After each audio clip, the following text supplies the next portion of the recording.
एका पेशंटच्या दाढीची ट्रीटमेंट झाल्यावर सुबोधने दुसऱ्या पेशंटला खुर्चीत बसायला सांगितले। त्याच्या दाढांचं तो निरीक्षण करीत असतानाच रिसेप्शनिस्ट काचेचा दरवाजा ढकलून आत आली। सर, ते मनोहर पाटील नावाचं पेशंट आहेत ना, ते म्हणतायत की आता त्यांच्याकडे फक्त 1000 आहेत, बाकीचे 2000 पुढच्या आठवड्यात आणून देणार म्हणतायत। सुबोधला याच गोष्टीची चीड होती। कपड्यांवरून तर तो पेशंट चांगला सदन दिसत होता, शिवाय तो नेहमी कारणेही देत होता, हे त्यानं पाहिलं होतं। बरं, त्यांना अगोदरच 3000चा खर्च येणार असल्याची कल्पनाही दिली होती, तरी सुद्धा त्यांनी पैसे आणू नयेत याचा त्याला संताप आला। प्रॉब्लेम हा होता की तिथं जमलेल्या पेशंटच्या गर्दीसमोर असं त्यांना संतापून बोलणंही त्यांच्याबद्दल पेशंटच्या मनात असणाऱ्या प्रतिमेला छेद देणारं होतं। त्याने नरमाईने घ्यायचं ठरवलं। ठीक आहे, त्यांचा मोबाईल नंबर लिहून घे आणि त्यांना सांग पुढच्या आठवड्यात नक्की आणून द्या। रिसेप्शनिस्ट गेली। तो आपल्या कामाला लागला, पण मनातली ती खदखद काही कमी होईना। खरं पाहता तो शहरातल्या सगळ्यात यशस्वी दंतवैद्य होता। गरिबीची जाण असल्यामुळे त्याने आपली फी माफक ठेवली होती। कामात तर तो निष्णात होताच, वर मिठास बोलणं, त्यामुळे तो सर्वांना डॉक्टरापेक्षा आपला मित्रच वाटायचा। अर्थातच त्याचा दवाखाना कायम पेशंटने तुडुंब भरलेला असायचा। सकाळी 9 पासून रात्री 10 पर्यंत त्याचं काम चालायचं। महिन्याला 10 लाखाच्या आसपास त्याची कमाई होती। लोकांनी त्याची उधारी बुडवली नसती तर हीच कमाई 11-12 लाखापर्यंत गेली असती। दुपारी 2 वाजता त्याने काम थांबवलं। त्याला आणि स्टाफला भूक लागली होती। 15 मिनिटात त्याने जेवण संपवलं, कारण बाहेर पेशंट ताट करत बसले होते। बेसिनमध्ये हात धुत असतानाच मोबाईल वाजला। हात कोरडे करून त्याने तो घेतला। हॅलो सुबोध, मी चंदन बोलतोय, फ्री आहेस ना? जरा बोलायचं होतं। आत्ताच जेवून हात पुसतोय बघ। बोल, काय म्हणतोस? अरे, जरा घराचं काम सुरू केलंय, 2-3 लाखाची मदत केलीस तर बरं होईल। चंदन यार, मी तुझ्या पाया पडतो, तू दुसरं काहीही माग, माझ्या घरी सहकुटुंब राहायला ये, खाणं पिणं सगळं मी करेन, पण प्लीज यार मला पैसे मागू नकोस। तुला सांगतो, ज्यांनी ज्यांनी माझ्याकडून उधार पैसे नेलेत त्यांनी ते मला कधीच परत केले नाहीत। 30-40 लाख माझे लोकांकडे अडकलेत, पैसे द्यायचं कुणी नावच काढत नाही। अरे पण मी तुझा मित्र आहे, तुझे पैसे बुडवेल असं तुला वाटलंच कसं? मित्र? अरे बाबा, मित्र तर मित्र, माझे भाऊ बहीण मेहुणे काका मामा सासरे सगळ्यांना पैसे देऊन बसलोय, 1 रुपया मला परत मिळाला नाही। मिळालं ते फक्त टेन्शन, मनस्ताप आणि शिव्या। पैसे मागितले तर म्हणतात तुम्हाला काय कमी आहे, पैसा धो धो वाहतोय, पैसे देणारच आहोत, बुडवणार थोडीच आहे। अगोदरच लाचारीने पैसे मागणारे नंतर शिरजोर बनतात, हे मी नेहमीच पाहत आलोय। तुला जर वाटत असेल की आपली मैत्री कायम राहावी तर प्लीज मला पैसे मागू नकोस। हा पैसा सगळे संबंध खराब करतोय बघ। समोरून फोन कट झाला। तो रागारागानेच कट केला असणार हे त्याच्या लक्षात आलं। त्याने परत आपलं काम सुरू केलं, पण त्याच्या मनातून तो विषय जाईना। उधारीचे पैसे परत का मिळत नाहीत हे विचारायला मागे तो एका ज्योतिषाकडे गेला होता। ज्योतिषाने त्याची कुंडली पाहताच त्याला सांगितलं, दुसरं काही सांगण्याच्या आत एक गोष्ट सांगतो, तुम्ही कुणालाही उधार पैसे देऊ नका। उधारीचे पैसे तुम्हाला कधीही परत मिळणार नाहीत। तुमचे भाऊ बहीण साले मेहुणे जवळचे नातेवाईक मित्र सगळेच तुमचे पैसे घेतात। त्याने विचारलं होतं। ज्योतिषाने नकारार्थी मान हलवली। उपायापेक्षा बचाव केव्हाही चांगला। कोणी कितीही कळकळीने पैसे मागितले तरी द्यायचे नाहीत। संबंध खराब झाले तरी चालतील, कारण पैसे देऊनही संबंध खराब होणार आहेत, किंवा मग पैसे द्यायचेच आणि ते दिले आहेत हेच विसरून जायचे, म्हणजे टेन्शनचं कामच नाही। तुमच्या नशिबात पैसा भरपूर आहे, तेव्हा पैसा बुडवल्यामुळे तुम्हाला फारसं जाणवणार नाही। ही गोष्ट खरी होती। त्यांच्याकडे पैसा येताना दिसत होता म्हणून लोक मागत होते, आणि तो बुडवल्यामुळे त्याला काही फरक पडणार नाही म्हणून निर्लज्जपणे बुडवत होते। तेव्हापासून त्याने पैसे उधार देणं बंद केलं होतं, पण दवाखान्यातली उधारी त्याला काही बंद करता आली नाही। रविवार उजाडला। खरं तर रविवारीही त्याचा दवाखाना बंद नसायचा। असिस्टंट डॉक्टर्स काम करत असायचे। सुबोध ही एखादी दुसरी चक्कर टाकायचा। आज मात्र त्याला 60 किलोमीटरवरच्या एका खेड्यातल्या लग्नाला जायचं होतं, म्हणून तो दवाखान्यात जाणार नव्हता। खेड्यातली लग्न, विशेष म्हणजे त्यातलं जमिनीवर बसून केलेलं जेवण त्याला फार आवडायचं. लहानपणीच्या आठवणी त्यानिमित्त जागे व्हायच्या. देशाविदेशात अनेक महागड्या हॉटेल्समध्ये तो जेवला होता, पण या जेवणातली तृप्ती त्याला कधीही तिथं मिळाली नव्हती. लग्न आणि लग्नातलं जेवण आटपून तो आपल्या आलिशान कारमधून घरी परतायला निघाला. त्याच्या शहरापासून साधारण 25 किलोमीटर अंतरावर असताना त्याला दुरूनच एक माणूस येणाऱ्या वाहनांना थांबवण्यासाठी हात देताना दिसला. पण वाहनं न थांबता त्याला वळसा घालून जात होती. जसा सुबोध त्याच्या जवळ आला त्याला दिसलं की रस्त्यावर त्या माणसाशेजारी एक बाईक आणि माणूसही पडला आहे. सुबोधला राहवलं नाही. त्याने त्याच्याजवळ गाडी थांबवली. काय झालं? खिडकीच्या काचा वर करून त्याने विचारलं. दादा, ॲक्सिडेंट झालाय, पोराला दवाखान्यात न्यावं लागेल. वयाची 70 ओलांडलेला तो म्हातारा थरथर कापत सांगू लागला. 1 मिनिट थांबा. त्याने गाडी साईडला घेतली. अहो, कशाला या भानगडीत पडता? एक तर रविवार मिळतो तर घरी चलून आराम करा ना. बायको त्राग्याने ओरडली. तिच्याकडे दुर्लक्ष करून तो खाली उतरला आणि म्हाताऱ्याकडे गेला. कसं आणि केव्हा झालं हे रे? दादा, मी आणि पोरगा गावाकडे जात होतो. ट्रकवाल्याने मागून धडक मारली आणि पडून गेला. मी आज झाडीत फेकल्या गेलो. मला काहीही झालं नाही, पण पोराच्या अंगावरून ट्रक गेला. म्हातारा आता रडू लागला. सुबोधने रस्त्यावर रक्ताच्या थारोळ्यात पडलेल्या माणसाकडे नजर टाकली. बापरे, प्रकरण गंभीर दिसत होतं. तो पटकन खाली वाकला आणि त्याची नाडी तपासली. नाडी सुरू होती. पटकन ॲक्शन घेतली तर वाचूही शकला असता. त्याने उठून म्हाताऱ्याकडे पाहिलं. तो हात जोडून उभा होता. डोळ्यातून अश्रूंच्या धारा वाहत होत्या. दादा, अर्ध्या तासापासून गाड्यांना हात देऊ लागलो, कुणीच थांबत नाही. पोराला दवाखान्यात घेऊन चला दादा, तुमचे लय उपकार होतील. सुबोधने क्षणभर विचार केला. मग झटकन चेंदामेंदा झालेल्या खटारा बाईकला रस्त्याच्या बाजूला टाकलं. मग म्हाताऱ्याच्या मदतीने त्याने त्याच्या पोराला गाडीच्या मागच्या सीटवर टाकलं. त्याच्या शेजारीच म्हाताऱ्याला बसवून स्वतः ड्रायव्हिंग सीटवर बसून त्याने गाडी सुसाट सोडली. गाडी चालवत त्याने मोबाईल काढला. शहरात ॲक्सिडेंटल हॉस्पिटल असलेल्या डॉक्टर मित्राला त्याने फोन लावला. शेखर, सुबोध बोलतोय. इमर्जन्सी केस आहे. दवाखान्याबाहेर स्ट्रेचर तयार ठेव, ओटी तयार ठेव. मी ब्लड बँकेला रक्त तयार ठेवायला सांगतो. 15-20 बाटल्या रक्त लागू शकेल. मी 20-25 मिनिटात पेशंटला घेऊन पोहोचतोय. सुबोध, अरे आज रविवार आहे आणि ॲक्सिडेंटची केस असेल तर पोलिसांना मी करतो सगळं मॅनेज. तू फक्त तयार राहा. आणि तुझ्यासारखाच माझाही रविवार आहे, सो प्लीज बी फास्ट. माझ्या जवळच्या नातेवाईकाची केस आहे असं समज. याच शेखरला सुबोधने हॉस्पिटलच्या उभारणीसाठी 5 लाख दिले होते. शेखरने त्याला फक्त 2 लाख परत केले होते.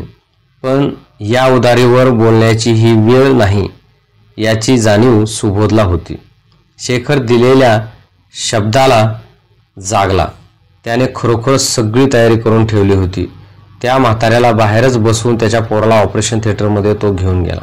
रक्तदाब झपाट्याने कमी होत असल्यामुळे ब्लड ग्रुप तपासून त्याने रक्ताच्या बाटल्या मागवल्या. सुदैवाने ब्लड बँकेत ओ पॉझिटिव्ह भरपूर साठा होता. एक्सरेतून कमरेचा, खांद्याचा, उजव्या पायाचं हाड तुटल्याचं त्याच्या लक्षात आलं. 3 ठिकाणी ऑपरेशनची गरज होती. तातडीने हालचाल केल्यामुळे पेशंट धोक्याबाहेर असल्याचं थोड्या वेळाने सुबोधला शेखरने सांगितलं. तेव्हा सुबोधला एकदम हायसं वाटलं. त्याने बाहेर येऊन म्हाताऱ्याला सांगितलं. तेव्हा म्हातारा त्याच्या पाया पडू लागला. सुबोधने लगेच त्याचे हात धरले. देवाचे आभार माना काका, त्यानेच तुमच्या मुलाला वाचवलं. बरं, घरी कळवलं की नाही? दादा, पोराकडेच मोबाईल होता, तो बी तुटी गेला. कसं कळू? अरे बापरे. मग आता? म्हाताऱ्याने खिशातून एक छोटी मळकट डायरी काढली. त्याच्यातून छोटू या नावाचा नंबर त्याने सुबोधला दाखवला. याले फोन करा. हे कोण? धाकला पोरगा आहे. ओके. सुबोधने स्वतःच्या मोबाईलवरून तो फोन डायल केला. अपघाताची तीव्रता त्याने सौम्य भाषेत सांगितली. काळजी करू नका असं 3 वेळा सांगितलं. दादा, किती दिवस लागतील आणि किती पैसे लागतील हो? म्हाताऱ्याने विचारलं. त्याच्या प्रश्नातल्या काळजीने सुबोधचं काळीज हललं. म्हाताऱ्याच्या काळजीचं खरंच समजण्यासारखी होती. आजकाल डॉक्टराकडे पेशंटला ॲडमिट करणं म्हणजे कसायाच्या हातात बकरी सोपवण्यासारखं होतं. आपण डॉक्टर असल्यामुळे शेखरने अजून पैशाची मागणी केलेली नाही. नाहीतर रक्ताची बाटली लावण्यापूर्वीच शेखरने 50-60 हजार जमा करायला लावले असते. हे काय तो जाणत नव्हता. काका, डॉक्टरांनी अजून तरी काही सांगितलं नाहीये, पण महिनाभर तरी तुमच्या मुलाला इथं राहावं लागेल हे नक्की. पैशाचं मी विचारून सांगतो. डॉक्टर साहेब माझे मित्र आहेत. तुमच्या घरची मंडळी येऊस्तोवर तुम्हाला कोणी पैसे मागणार नाहीत, पण घरच्यांना 50-60 हजार तरी आणायला सांगा. म्हाताऱ्याचा चेहरा काळवंडला. त्याने सुबोधला परत फोन लावायला सांगितलं. मग तो बाहेर जाऊन आपल्या मुलाशी बोलत बसला. सुबोधचं एकदम आपल्या बायकोकडे लक्ष गेलं. ती रागाने त्याच्याकडे पाहत होती. अजून संपलंच नाही का? अहो, संध्याकाळ झालीये, पोरं आपली वाट पाहतेत. झालं ना? पार पाडलं ना तुम्ही तुमचं कर्तव्य? आता तरी चला, ती वैतागून म्हणाली. तिचंही म्हणणं योग्यच होतं. ती स्वतः फिजिओथेरपिस्ट होती. सुबोध इतकी तिची प्रॅक्टिस नसली तरी तिलाही फुरसत रविवारीच मिळायची. सॉरी, बस एकच मिनिट हा, मी सांगून येतो. तो आत गेला. शेखरकडून अपडेट्स घेऊन आणि गरज भासल्यास बोलवायचं सांगून तो बाहेर आला. म्हाताऱ्याला आपलं कार्ड देऊन म्हणाला, काका, मला आता अर्जंटली घरी जायचंय. हे माझं कार्ड असू द्या. काही गरज लागली तर मला फोन करा. तुमची मंडळी येतीलच थोड्या वेळात. म्हाताऱ्याने हात जोडले. सुबोध बायकोला घेऊन निघाला. गाडी बघितली का? मागचं सीट रक्तानं भरलीत. तुम्हालाच का हो इतकी उठाठेव असते? जणू माणुसकी फक्त तुमच्यात उरली. ती नाराजीच्या स्वरात म्हणाली. तो फक्त हसला. तिच्याशी वाद घालायची त्याची इच्छा नव्हती. आणि का हो, या शेखरलाच तुम्ही 5 लाख दिले होते ना? दिले का त्याने ते परत? 2 लाख दिलेत, 3 बाकी आहेत. देईल लवकरच बाकीचे. आता तुमचं येणं होईलच, मागून घ्या.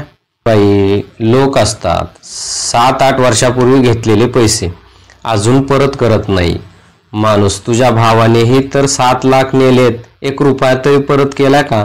असं विचारायचं त्याच्या अगदी ओठावर आलं होतं, पण तो चूप बसला. शेवटी भाऊ आणि मित्रात फरक असतोच का? या घटनेनंतर सुबोध परत आपल्या दवाखान्यात व्यस्त होऊन गेला.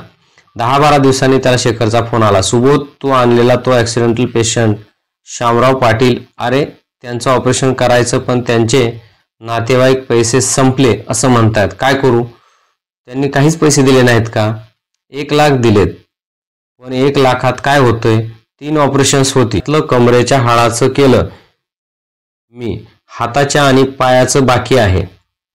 मेडिकल इन्शुरन्स देखील नाहीये. त्यांचा एक क्षण सुबोधला वाटलं झटकून टाकावी जबाबदारी. माणुसकी खातर आपण त्या माणसाला दवाखान्यात पोहोचवलं. पैशाचं मॅटर शेखरनं पाहावं. आपला काय संबंध?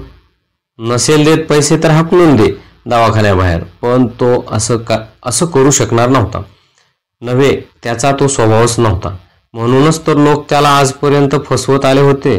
साधारण किती पैसे लागतील? शेखर पूर्ण ट्रीटमेंट रूमचं भाडं, मेडिसिन वगैरेला 2.5 लाखाच्या आसपास. ठीक आहे, तू कर ऑपरेशन. बाकीच्या 1.5 लाखाचं काय करायचं ते बघतो मी. तो मनाविरुद्ध बोलून गेला.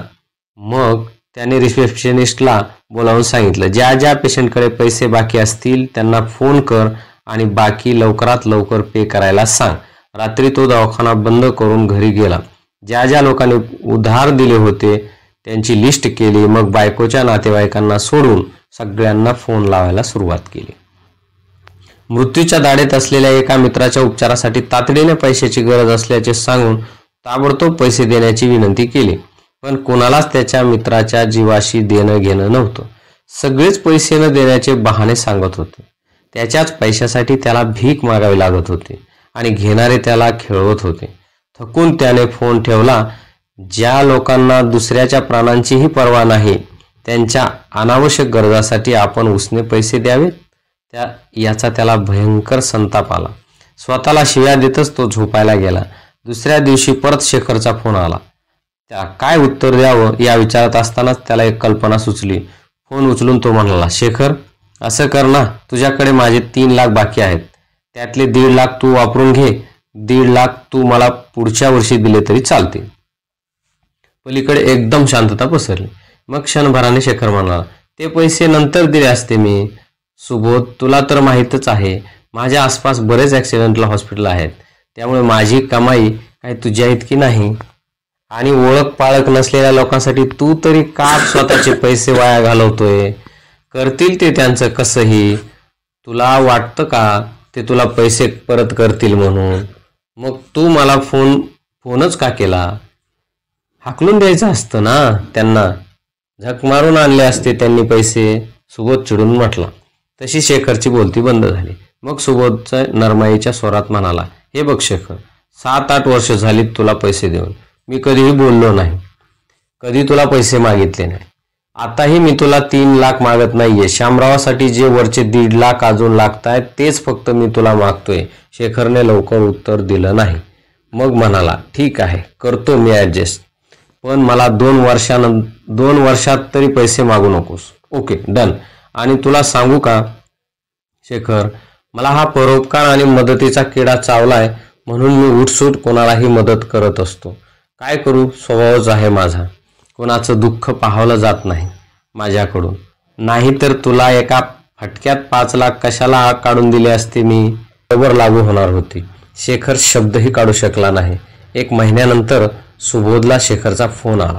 शामराव पाटीलला दुसऱ्या दिवशी डिस्चार्ज मिळणार होता. शामराव आणि त्याच्या कुटुंबांची सुबोधची भेट घेण्याची इच्छा होती. त्यांना तुझ्या घरी पाठवू की क्लिनिकमध्ये असं विचारत होता. सुबोधने त्याला तो स्वतः शेखरच्या हॉस्पिटलमध्ये येत असल्याचं सांगितलं. दुसऱ्या दिवशी सकाळी 8 वाजता सुबोध शेखरच्या हॉस्पिटलमध्ये पोहोचला. शामरावांच्या हाताला आणि पायाला अजूनही प्लास्टर होतं. त्याच्या भोवती बसलेले त्याचे कुटुंब सुबोधला पाहतच उठून उभे राहिले. त्यांच्या वडिलांनी हात जोडले तर धाकटा भाऊ पाया पडायला लागला.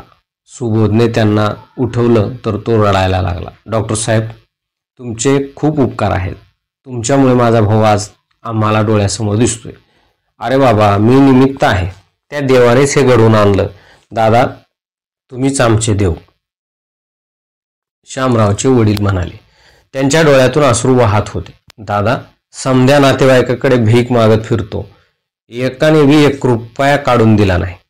आणि तुम्ही ना आमच्या जातीचे ना पातीचे, ना नात्यातले ना गोत्यातले, आम्हाला ओळखत बी नाही, तरी तुम्ही 1.5 लाख काढून दिले. मग सांगा, तुम्ही देव नाही तर काय? बाई, पाया पड या दादाच्या, त्यांच्यामुळं तुझं कुंकू साबूत आहे. शामरावांची बायको पाया पडायला लागली. तसा सुबोध एकदम बाजूला होत म्हणाला, अहो नको नको, शामरावांची काळजी घ्या. नवीन जन्म मिळालाय त्यांना. डॉक्टर साहेब, तुमचे पैसे व्याजासहित आम्ही लवकरच परत करू. शामरावाचा भाऊ म्हणाला, अरे व्याज कमावण्यासाठी थोडीच मी तुम्हाला पैसे दिले आणि मला काही घाई नाही. तुमच्या फुरसतीने पैसे परत करा. शामरावांना चांगलं ठणठणीत बरं होऊ द्या, मग परत करा. ओके, बरं मी निघू. काळजी घ्या. त्या सर्वांना नमस्कार करून सुबोध बाहेर पडला. मगाशी पैसे परत केले नाही तरी हरकत नाही, हे ओठावर आलेले वाक्य बोलू दिलं नाही, याबद्दल त्याने देवाचे आभार मानले. 6-7 महिने झाले तरी शामरावाच्या भावाचा फोन आला नाही. तेव्हा सुबोधच्या लक्षात आलं की ही उदारी ही आपली बुडाली आहे. त्याच्याकडे शामरावाचा फोन नंबर होता, पण का कुणास ठाऊक त्याला फोन लावून पैसे मागायला त्याचं मन धजावेना. शामराव शेतकरी होता. शेतकऱ्यांच्या आत्महत्यांच्या बातम्या तो वर्तमानपत्रात वाचतच होता. आपण पैशासाठी तगादा लावावा आणि शामरावाने त्या काळजीपोटी आत्महत्या केली तर, त्या विचाराने तो शहरायचा. जाऊ दे, देतील तेव्हा देतील, नाही दिले तरी नेहमीप्रमाणे बुडाले असं समजून घेऊ, या विचाराने तो चूप बसला. एक दिवस तो सकाळी क्लिनिकमध्ये येऊन बसला. नेहमीप्रमाणेच पेशंटनी दवाखाना तुडुंब भरला होता. देवाच्या फोटोची पूजा करीत होता. पहिल्या पेशंटला तो आत बोलावून तेवढ्यात रिसेप्शनिस्टने दरवाज ढकलून आत आली. सर, ते सोयगाव बुद्रुकची माणसं आली आहेत, तुम्हाला फक्त भेटायचं म्हणतायत. सोयगाव बुद्रुक? त्याच्या डोक्यात काही प्रकाश पडेना. काय नाव आहे त्यांचं? शामराव पाटील. एकदम त्याच्या लक्षात आलं. ओके ओके, पाठव त्यांना. शामराव आणि त्याचे वडील आत आले. नमस्कार डॉक्टर साहेब. शामराव हात जोडून म्हणाला, या नमस्कार. अरे या ठणठणीत बरे झालेले दिसताय. साहेब, सगळी तुमची कृपा आहे. सुबोधचे हात हातात घेत शामराव म्हणाला. सुबोध हसला. न बोलता त्याने देवाचे फोटोकडे हात केला आणि हात जोडले. करता करविता तो आहे. त्याने असं म्हटल्यावर त्या दोघांनीही देवाला हात जोडले. बोला, सगळे ठीक आहे ना? दादा, तुमचे पैसे द्यायला आलोत, म्हातारा म्हणाला आणि त्याने शामरावाला इशारा केला. तसंच शामरावाने खिशातून पैसे काढून टेबलावर ठेवले. सुबोध डोळे विस्पारून त्या पैशाकडे बघत राहिला. आजपर्यंत त्याने अनेक जणांना त्याच्या संकटसमयी पैशाची मदत केली होती, पण कुणीही त्याला अनेक वेळा मागूनही इमानदारीने पैसे आणून दिले नव्हते, किंबहुना परतच केले नव्हते. काम झालं की लोक उपकार विसरतात, हेच तो आजपर्यंत पाहत आला होता. याला म्हणतात उपकाराची खरी जाण. त्या पैशाकडे बघत त्याच्या मनात विचार आला, मोजून घ्या डॉक्टर साहेब, पूर्ण 1.5 लाख आहेत. राहू द्या, तुमच्यावर विश्वास आहे माझा. खूप खूप धन्यवाद. असं म्हणत सुबोधने ते पैसे राखले. चला येऊ दादा, म्हातारा हात जोडत म्हणाला. अहो थांबा, चहा घेऊन जा. सुबोधने रिसेप्शनिस्टला बोलवून 3 चहा पाठवायला सांगितलं. काय म्हणतंय यंदाचं पीक पाणी? चांगलं उत्पादन झालेलं दिसतंय. सुबोधने असं म्हणताच दोघांचे चेहरे काळवंडले. साहेब, शेतकऱ्यांचं नशीब इतकं कुठं चांगलं आहे. 3 वर्षात झालं नाही असं जोरदार पीक यंदा झालं होतं, पण कापणीला आलेलं सगळं पीक अवकाळी पावसानं खराब करून टाकलं. सुबोधने पाहिलं. म्हातारा उपरण्याने डोळे पुसत होता. अरे बापरे, बरोबर 15 दिवसापूर्वी 3-4 दिवस पाऊस वेड्यासारखा कोसळत होता. आता हे काय पावसाचे दिवस आहेत? मग अचानक काहीतरी सुचून त्याने विचारलं, हंगामा पूर्ण वाया गेला म्हणताय? मग हे पैसे कुठून आणलेत? दोघा बापलेकांनी एकमेकाकडे पाहिलं. काहीतरी नजरांनी इशारे केले. नाही साहेब, तुम्ही काही बोलू नका, मी काही सांगणार नाही, शामराव गडबडीने म्हणाला. अहो सांगा ना, मी तुमच्या घरचाच आहे असं समजा. सांगा. शामराव चुप बसला, पण म्हातारा बोलू लागला. दादा, नातीच्या लग्नासाठी पै करून साठवलेले होते पैसे. श्याम्याचा ॲक्सिडेंट झाला, लई पैसे त्यात खर्च झाले. आधीच बँकेचं कर्ज सावकारही समोर उभा करेना. शेतीचा तुकडा विकला, तेव्हा दवाखान्याचे पैसे भरता आले, पण काही घोर नव्हता. पीक पाणी उत्तम होतं, त्याचा पैसा आला की नातीचं लग्न उरकून टाकू असं ठरवलं होतं, पण पावसाने समद शेत उजाडून टाकलं. तुमचे पैसे तर द्यायचे होते. म्या म्हणलं नातीचं लग्न पुढं ढकलू, पण डॉक्टर साहेबांचे पैसे द्यावेच लागले. सुबोधला धक्का बसला. त्याचे वडीलही शेतकरीच होते. त्यांचे शेतीसाठी झालेले हाल त्याला आठवले. मग आता कधी होईल तिचं लग्न आणि त्यासाठी कुठून आणणार पैसे? दोघा बापलेकांनी परत एकदा एकमेकाकडे पाहिलं. मग शामराव म्हणाला, बघू साहेब, पुढच्या वर्षी करू तिचं लग्न. मुलाकडचे तयार आहेत का? नाही तयार झाले तर सोडून देऊ ते स्थळ, दुसरा मुलगा पाहू. शामराव हे म्हटला खरा, पण त्याचे भरून आलेले डोळे सुबोधच्या नजरेतून सुटले नाही. त्याने क्षणभर विचार केला. अधून 1.5 लाख शामराव पुढे ठेवले. हे घ्या शामराव, मुलीचं लग्न पुढे ढकलू नका. दोघंही एकदम गडबडले. शामराव उठून उभा राहिला. त्याने ते पैसे सुबोधच्या हातात कोंबले. नाही साहेब, याकरिताच मी तुम्हाला काही सांगत नव्हतो, पण आमच्या बाबांना काही राहावलं गेलं नाही. हे पैसे तुम्हाला घ्यावेच लागतील, शपथ आहे तुम्हाला. आणि आम्ही आता निघतो. दोघंही जायला लागले. तसं सुबोधने शामरावाचा हात धरून त्याला खाली बसवलं. शामराव, ऐका माझं. तुमची मुलगी म्हणजे माझी मुलगी. माझ्या मुलीचं लग्न असं लांबणीवर टाकलेलं मला आवडणार नाही. हे पैसे ठेवा, मला पुढच्या वर्षी द्या, 2 वर्षांनी द्या. मी कुठे आत्ताच मागतोय पैसे?